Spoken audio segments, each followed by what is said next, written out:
자, 이번에 이제 최근에 뒤집기로 넘어가겠습니다.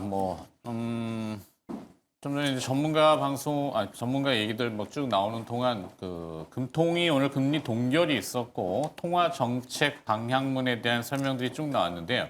달라진 점은 금리 인하 문구가 삭제됐다라는 거. 그래서 이제 부동산 가격이 오르고 환율도 오르고 하니까 성장과 물가 안정에 방점을 찍었다. 이렇게 나오고 있네요.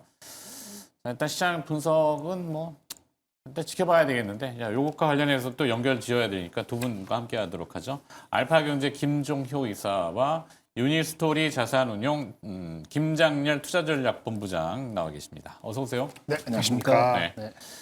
항상 금통이 있고 통방문 보느라고 또 채권시장 보고 또 채권시장하고 또 연계된 외환시장과 주식시장 함께 보는 건 참 피곤한 일이에요. 저도 이렇게 생각이 많은 게 참 싫은데 통방문 얘기는 그렇다 치고 또 중요한 건 반도체 얘기가 오늘 포진되어 있는데 반도체 관련돼서는 아침에 또 여러 가지 얘기들이 나왔습니다. 트럼프 대통령의 구두 발언이 어떻게 해석을 해야 될지 모르겠는데 자 일단 반도체 관세 얘기가 네. 또 나왔죠. 그렇죠. 김장일 본부장부터 갈까요? 네, 그게 미국에서 사용되는 AI, 데이터 센터 이런 쪽이 아닌 다른 쪽으로 하는 거, 그 다음에 환적하는 거 이런 거 다 한다는 얘기인데 결론적으로는 임팩트는 현재로서는 크지 않다, 네. 제한적이다 이렇게 보시는 게 맞을 것 같아요. 그래서 일단 굳이 얘기하면은 이게 반도체가 어떤 관세가 올라가면은 데이터 센터 아닌지 휴대폰 쪽이잖아요. 네. 그러면 휴대폰 만들어서 미국에 파는 거 있잖아요. 거기 반도체 들어가는 거기는 영향이 있겠죠. 네. 그럼 애플이 영향이 있을 것이고 삼성전자 스스로 휴대폰 사업부가 안 그래도 가격이 올랐는데 관세까지도 만약에 내부적인 문제긴 하지만 그런 게 있으니까 휴대폰이고 데이터 센터 업체는 실질적으로는 원칙적으로는 관계가 없는 게 맞는 건데 어쨌든 삼성하고 하이닉스가 미국에 파는 물량이 있고 그다음에 그중에서 데이터 센터 아닌 쪽에 물량이 있을 거 아닙니까? 그걸 네. 계산을 대충 하면은 기니까 짧게 얘기하면 한 1%에서 한 4% 왔다 갔다 할 수도 있어요, 영향이. 근데 이제 그거는 관세를 받았어요. 그쪽에 이제 미국 쪽에서 넌 데이터 센터 나가는 쪽이 있다 하는데 그거를 가격을 관세를 전부 우리가 떠맡나요? 아니면 그 커스터머하고 나눠 갔나요? 5대 5로 가느냐, 8대 2로 가느냐, 2대 8로 가느냐 들어가고 1% 이하일 수도 있고 한 3, 4%될 수도 있는 거예요.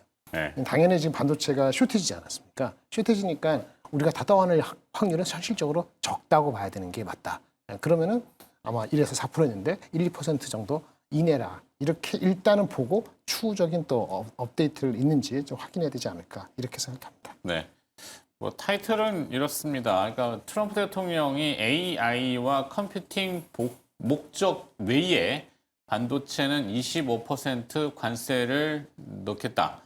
그러니까 미국 환적으로 들어오는 것도 대상인데 이게 아마 쿠션 쳐서 어디 부품으로 섞여 들어오는 것들을 얘기하는 것 같은데 걸러보겠다는데 말이 걸러지나 이게 안 걸러질 텐데. 그것도 그렇고 이제 되도록이면 트럼프 대통령의 생각은 미국 내에서 많이 만들어라를 계속 강조하고 싶은 거죠. 그런데 다 아시다시피 미국에서 만드는 게 그렇게 쉬웠으면 예전부터 모든 공장이 다 미국에 있었겠죠. 근데 지금 미국에 있는 공장이라고는 TSMC가 원래 있던 곳과 추가적으로 짓는 공장, 인텔에 원래부터 있는 거의 쓸모없는 공장, 그 다음에 지금 삼성전자가 1차에 이어서 테일러에 짓고 있는 2차 공장, 이 정도가 실제로 반도체를 생산해내는 공장들이고, 메모리는 거의 없다시피 봐야 되고, 메모리를 새로 짓고 있는 게 이제 마이크론이고, 그러니까 이런 업체들은 어느 정도 기여도가 있으니까 실제로 관세 부여에서는 조금 자유로울 수 있을 것으로 보이는데, 근데 이제 아까 본부장님 말씀해 주신 것처럼 휴대폰이나 완제품 형태로 들어오는 그것도 중국 생산분이나 이런 것들을 실어서 들어오는 것들에 대한 압박을 계속해서 미국이나 최대한 미국과 연관되어 있는 쪽에서 생산하는 물량들 혹은 미국에 기여하고 있는 기업들 거를 써라는 그런 압박을 취하는 것으로 보여서 저도 우리 종목들에게 미치는 영향은 제한적이겠지만 중국 쪽을 타겟팅한 게 아닌가. 왜냐하면 중국의 지금 SMIC라든지 이런 업체들이 점점 영역을 확장하고 있거든요. 칭화유니 밑에 있는 유니IC가 이번에 또 상장을 대비하면서 결국은 설계 기업들, 디자인 하우스 기업까지 이제 상장하는 거니까 칭화유니는 이제는 풀 라인업을 갖췄다라고 봐야 되거든요.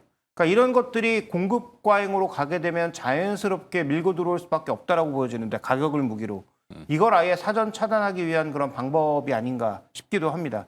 그래서 지금 의외로 화웨이와 칭화유니와 SMIC를 포함한 몇 개 기업들은 그래도 글로벌 경쟁력이 서서히 생기고 있는 측면이니까 이걸 미리 잘라내는 측면도 있고 그다음에 미국 내부적으로 더 많은 반도체를 만들려고 하는 그런 압박을 동시에 취하고 있는 것으로 좀 봐야 될 것 같습니다. 네.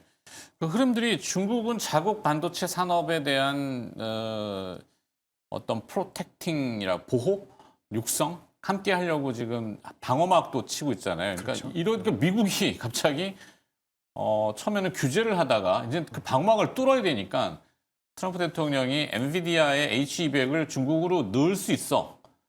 근데 단 중국으로 가는 거에 25% 매출은 또 내놔. 중국 입장에서는 H200을 안 받아. 이 희한한 꼬라지네. 희한한 현상이 모양새가 네네네. 뭐지? 라고 보여지는데 이건 또 어떻게 풀어야 됩니까? 힘겨루기죠, 힘겨루기. 힘겨루기. H200 주면 좋죠. 왜 그렇죠. 싫어? 네. 그건 거짓말. 또 주겠다는데 또 4월 달에 뭐 또 그 미팅 하잖아요. 네. 힘겨루기. 그러니까 미중 정상회담이 4월경으로 예정은 돼 있고 네네. 트럼프 대통령이 방중 예정은 돼 있잖아요. 그렇죠. 그 전에 이제 힘겨루기. 네네. 그럼 어차피 H200이 월등 앞서니까 3세대, 2세대 정도 앞서, 2세대 이상인가? 하여튼 앞서 있기 때문에 주면 좋습니다. 군유지철 하는 얘기가 중국 정부에서는 야, 그 R&D, 그 R&D 아주 뭐 미래지향적으로 하려면은 그래, 그거 필요할 수도 있겠지. 근데 양산용으로는 하지 마. 뭐 이렇게 얘기했다는데 뭐 그러나 저러나 이게 R&D를 쓰는지 양산용을 쓰는지 일일이 체크할 수도 있지만 그런 어떤 전략적인 발언을 했다는 것 자체는 필요한 거예요. 네. 근데 이제 당장에 얼마나 가져올 것인지 자기네 로컬 업체들도 있으니까 여러 가지 밸런스 갖추려고 하는 얘기가 아닐까 싶거든요. 뭐 25% 관세를 내더라도 관세가 세일즈 텍스 내더라도 엔비디아 입장에 하는 게 중요하죠. 뭐 100이 안 나가는 것보다 100 나가고 빼고 75 아니야 100이 안 나가네 중국이 안 사니까 원래 100 생각하는데 50도 그나마 25% 빼 그러면 얼마예요? 35잖아요. 네. 근데 제로하고 35는 다 다르잖아요. 그러니까 35가 됐든 20이 됐든 한 개 이익이 되면은 무조건 파는 거죠. 그게 뭐 있나요? 근데 다만 주가가 그거를 H200 다 팔어. 그러면 새로운 수요가 100이 생겨. 이렇게 생각했다면은 주가가 못 가게 만드는 그런 빌미가 되지 않을까라는 생각이 드는 거는 H200 쪽이고 아까 원하는 삼성전자 하이닉스는 아까 말씀드렸는데 삼성전자가 오히려 다시 이익이 더 그 익스포저가 너무 높습니다. 네. 그러니까 뭐냐면 이 관세에 해당되는 것이 한 40% 되고요. 하이닉스는 이게 넌 PC, 넌 애플이, 넌 AI잖아요. 한 네. 25% 돼요. 그러니까 삼성이 하이닉스보다 더 취약해요. 그런데 이거 취약하다 그냥 이상하죠. 근데 그거 미국이 나가는 게 또 적잖아요. 계산하면은 가격 정가를 하나도 못하지 않는 한 30% 이상 되면은 영업이익에 미치는 양은 1조도 안 돼요. 네. 맥스마다 2조. 1조 2조니까 지금 130조, 120조 얘기하는데 그게 임팩트가 있냐 이거지. 지금 130조, 120조 얘기하는데 오늘 나오니까 하이닉스 112조, 115조 포켓스가 2개 나왔더라고요. 하이닉스가 한 뭐 1조, 2조 하더라도 1%도 안 되고 삼성전자 같은 경우도 130조 얘기, 140조 얘기하는데 2조로 하더라도 1.몇 %예요. 그러니까 이 임팩트가 이제 의미가 별로 없는 거예요. 네. 그래서 이거는 그냥 넘어가고 다만 이제 장비 업체나 소재주는 센티가 더 민감하잖아요. 많이 올라간 주식은 오늘 같은 날 그 핑계 대고 파는 거고. 근데 오늘 다 빠지냐? 아니잖아요. 뭐 또 다른 주식은 또 올라가지 않습니까? 네. 그러니까 그거는 뭐 신경 쓰지 마시고 진짜 문제가 된다면은 이제는 우리나라한테만 너는 미국에 공장 안 지면 진짜 구체적으로 하고 지시를 하면은 그러면 조금 쫓아다닐 수 있지. 삼성하고 하이닉스가. 네. 하이닉스는 미국 공장이 없잖아요.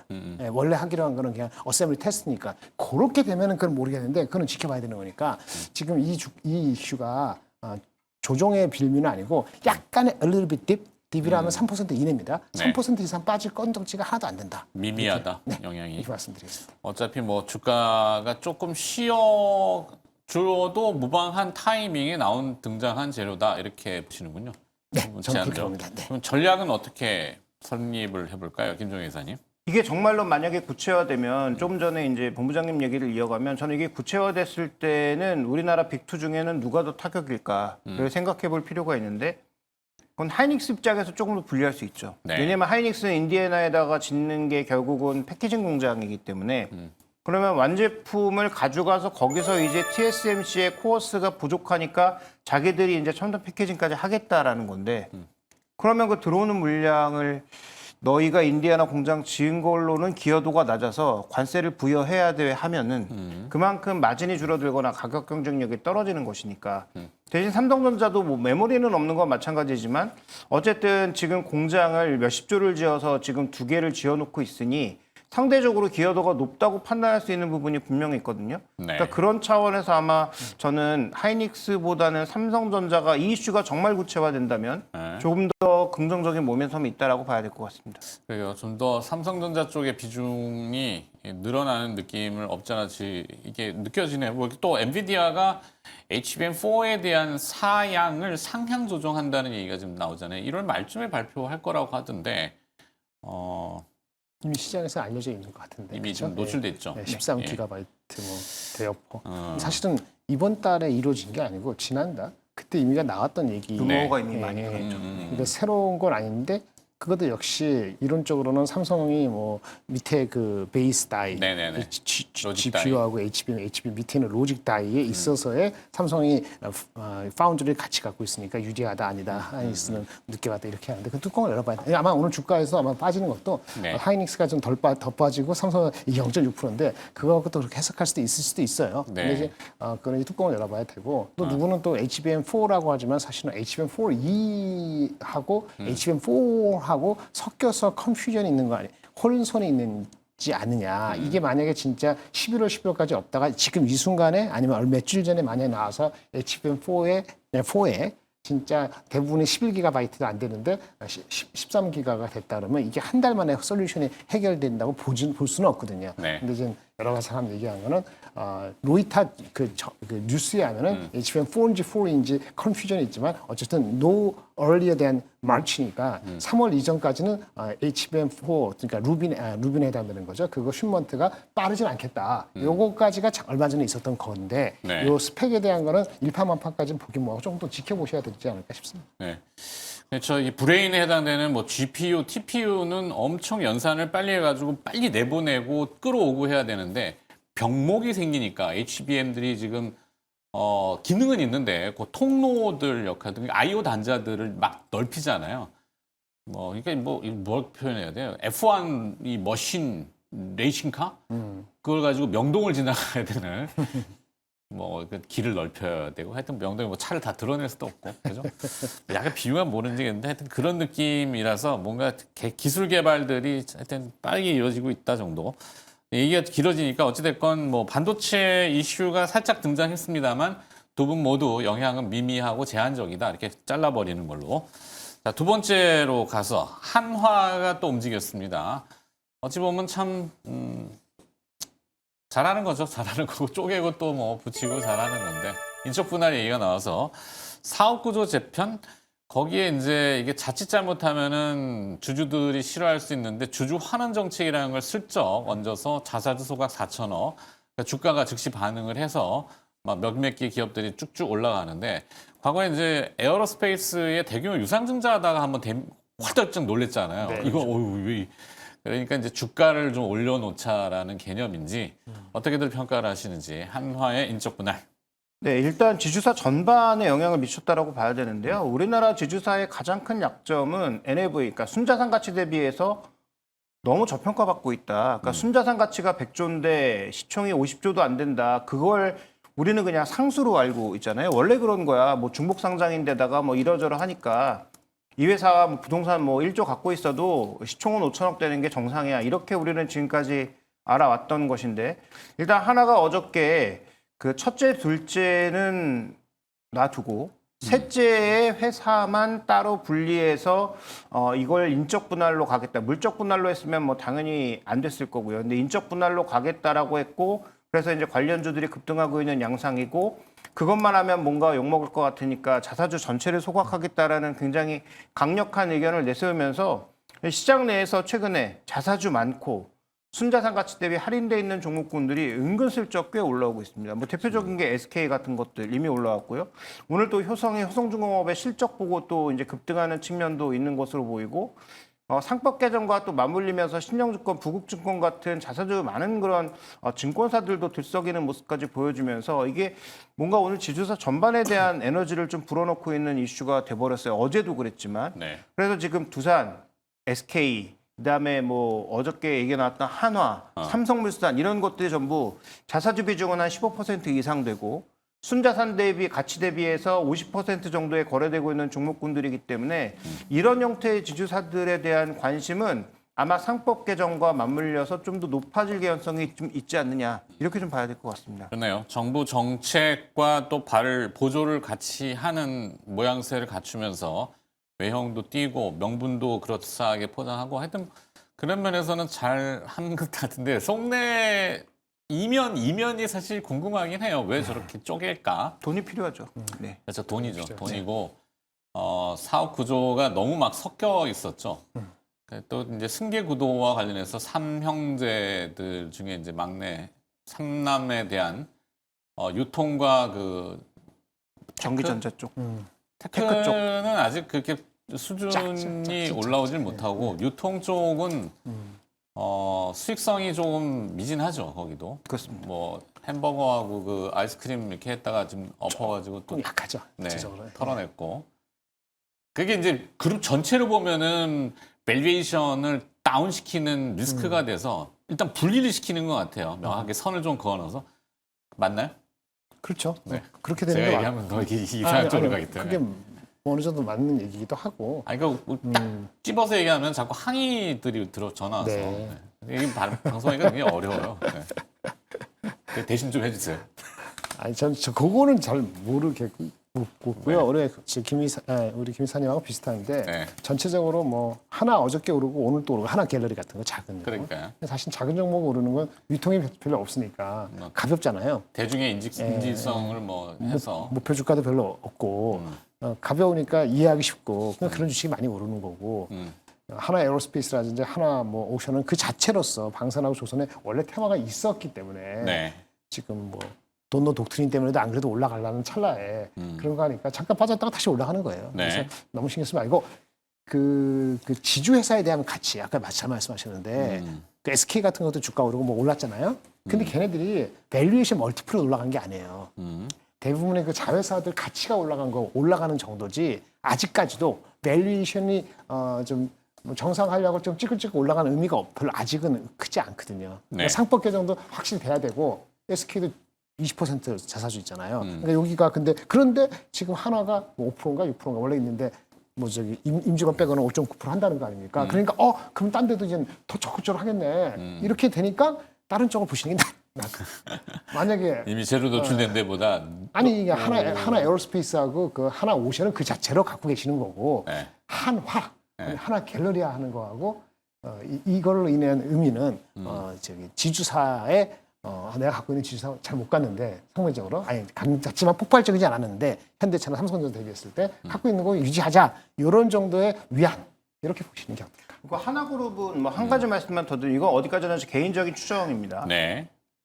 어차피 지금 구도는 명확해졌잖아요. 네, 그렇죠. 그러니까 나머지 산업, 금융산업은 둘째. 그 다음에 이제 소위 돈 되는 산업과 앞단에 있는 하나그룹이 원래부터 메인. 했고 M&A를 통해서 넓혔던 산업은 첫째. 네, 그 다음에 이제 김동관. 셋째가 네. 유통과 이제 새로 성장하는 뭐 로보틱스를 포함한 다양한 부분을 맡았는데 네.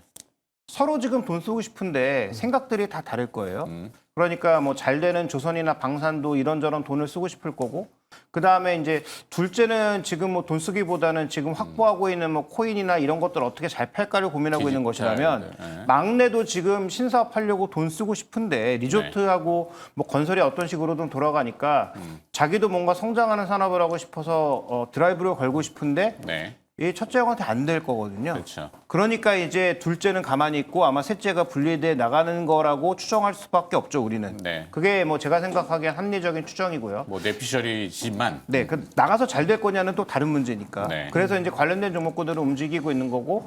근데 이렇게 가다 보니까 결국은 이와 비슷한 상황에 있는 효성도 마찬가지잖아요. 형제끼리 치고받고 싸우고 네. 뭐 여긴 거의 뭐 멱살잡이까지 가는 상황이니까. 왕자의 난이라고. 네, 그러죠. 그래서 그런 상황에서 지금 효성중공업의 실적이 막 폭발하고 있으니까 네. 여기도 순자산 가치 대비 뭐 할인된 부분에 대한 재평가 받지 않을까라는 그런 기대감이 오늘 그래서 중형주들이 유가증권 시장에서 대형주, 중소 중에 지주사들이 많이 투입되어 있는 중형주가 폭발하는 것도 아마 거기에 좀 이유가 있지 않나 이렇게 좀 봐야 될 것 같습니다. 네. 그렇죠.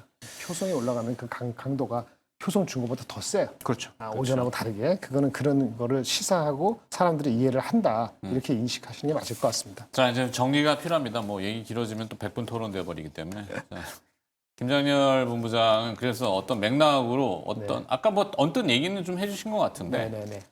뭐, 지주사 갖고 있으면 되는 네, 거죠. 굳이 꼭 이 주제가 아니어도 네네. 시장 전체를 포괄하는 내용이라도 뭔가 아이디어를 제시해 주신다면은 그러니까 하나를 사느냐를 봤을 때 하나 에어로스페이스하고 다른 게 있으니까 그거를 됐고 네.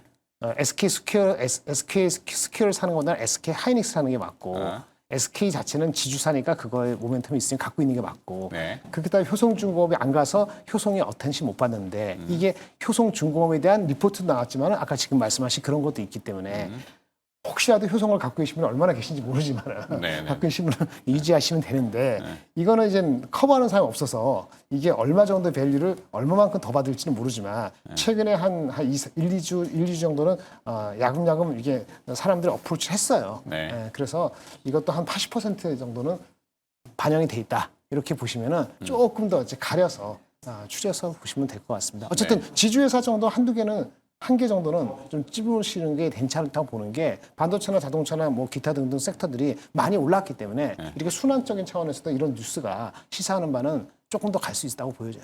오케이. 김종인 의사는 정리하자면 저는 길게 보면 이 뭐 6개월 내에 승부 안 납니다. 최소한 1년 정도 승부를 생각하셔야 되는데 LG도 봐야 된다. 네. 자사주 많이 갖고 있고요. 이 순자산가치 대비 지금 절반 가격에 거래되고 있어요.